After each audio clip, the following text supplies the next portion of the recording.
Hello, welcome back. In this video, I'll be explaining to you what result settings is and how to set it up. So I'll be clicking on the result settings icon here.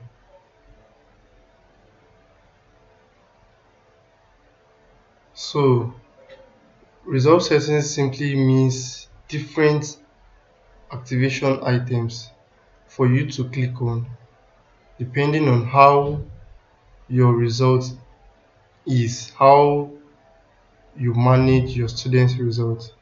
For example, if you show position on each subject, you click this icon here. As you can see, it has been clicked, it has been marked already. So you click this icon here.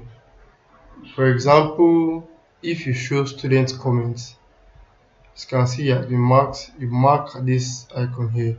So let's say, for example, you use scratch card in your school. After compilation of results and publishing it for parents to view, let's say, for example, you use scratch card. So if you click on use scratch card here, whenever you publish a result and parents want to view the result of their various wards or students, they would not have access to the result unless they use a scratch card. So if your school uses scratch card, you can click on the use scratch card here to ensure parents make the use of scratch card before being able to use results after we publish them. So that's basically what result settings is and how to use it. Thanks for watching.